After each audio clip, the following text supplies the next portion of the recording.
Video में हम आपको बताएंगे किसानों के लिए उस खास योजना के बारे में जो फसल खराब हो जाने पर किसानों के काफी काम आती है। जो किसान देश का पेट भरता है, कहीं वो ही पीछे ना रह जाए, इस बात पर ध्यान रखते हुए किसानों के लिए सरकार कई तरह की योजनाएं चला रही है जिससे उनकी आर्थिक मदद हो सके। आज हम आपको बताने जा रहे हैं किसानों के लिए एक बेहद काम की सरकारी योजना के बारे में, जिसके तहत फसलों का नुकसान होने पर किसानों को सरकार की तरफ से मुआवजा दिया जाता है। सरकारी योजना की इस खास सीरीज में हम बात कर रहे हैं पीएम फसल बीमा योजना के बारे में। किसानों को फसल खराब होने से ज्यादा आर्थिक नुकसान न उठाना पड़े, इसलिए सरकार उनकी मदद करती है। इसके लिए केंद्र सरकार ने 2016 में प्रधानमंत्री फसल बीमा योजना की शुरुआत की थी।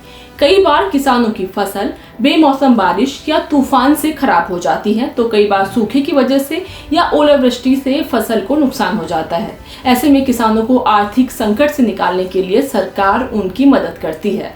फसल बीमा योजना के तहत फसल खराब होने पर मुआवजा दिया जाता है। अब बात करते हैं किसानों को फसल बीमा के लिए कितना प्रीमियम भरना होगा और उनको कितना कवर मिलता है। आपको बता दें कि इस योजना के तहत किसानों को कम प्रीमियम पर फसल बीमा मिलता है। किसानों को खरीफ की फसल के लिए 2% और रबी की फसल के लिए सिर्फ 1.5% ही प्रीमियम देना होगा। वहीं वार्षिक कमर्शियल और बागवानी फसलों के लिए 5% प्रीमियम देना होता है। अगर कम बारिश या खराब मौसम की वजह से किसान फसल नहीं बो पाए तो उन्हें एसआई यानी सम इंश्योर्ड का 25% तक का कवर मिलता है। इस योजना के तहत कटाई के 14 दिनों बाद चक्रवाती तूफान या बेमौसम बारिश से होने वाले नुकसान का भी कवर मिलता है। इस योजना के तहत ओलावृष्टि, भूस्खलन, बादल फटने और बाढ़ आने जैसी आपदाओं में भी किसानों को कवर मिलता है। साथ ही जंगली जानवरों के हमले से होने वाले नुकसान के लिए भी ऐड ऑन कवर दिया जाता है। लेकिन अगर किसी किसान ने फसल बीमा नहीं करवाई है तो फिर भारत सरकार से उसे मुआवजे के तौर पर 1 भी रुपया नहीं दिया जाएगा। इसलिए अगर आपको भी फसल खराब होने का डर है या आप ऐसी स्थिति में नुकसान से बचना चाहते हैं तो बेहतर है आप फसल बीमा योजना में आवेदन करें। अब बात करते हैं कि इस योजना में आवेदन कैसे करें और कौन से किसान उठा सकते हैं इस योजना का फायदा।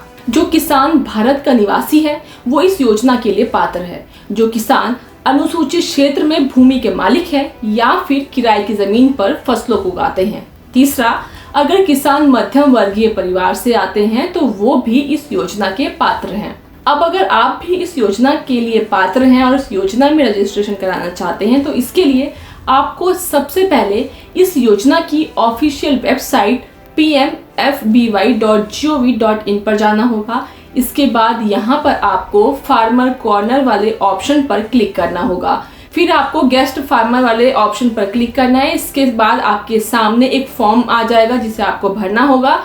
इसके बाद कैप्चा कोड भरें और फिर क्रिएट यूजर्स के ऑप्शन पर क्लिक करें। फिर अपने रजिस्टर्ड मोबाइल नंबर से इस पोर्टल पर लॉगिन करें। इसके बाद आपको एप्लीकेशन फॉर्म भरना होगा और संबंधित डॉक्यूमेंट अपलोड करने हैं, जिसके बाद आपको सबमिट पर क्लिक करना है। इसके अलावा आप हेल्पलाइन नंबर 144447 पर कॉल करके भी रजिस्ट्रेशन करवा सकते हैं। फसल बीमा में रजिस्ट्रेशन करने के लिए कुछ डॉक्यूमेंट जरूर चाहिए होंगे और वो हैं आधार कार्ड, बैंक खाते की पासबुक, खसरा नंबर बुआई का प्रमाण पत्र, जमीन से जुड़े कागजात भी जरूरी हैं। तो ये थी प्रधानमंत्री फसल बीमा योजना से जुड़ी सारी जानकारी। ये वीडियो आपको कैसी लगी हमें कमेंट करके जरूर बताएं। खेती किसानी से जुड़ी तमाम खबरों के लिए देखते रहें किसान इंडिया। सर का पसीना जब माथे को आता है वो किसान है जो अपने दम पर फसल को उगाता है। आन है, बान है, शान है, किसान है। किसान इंडिया, चलेगा हल, बढ़ेगा बल।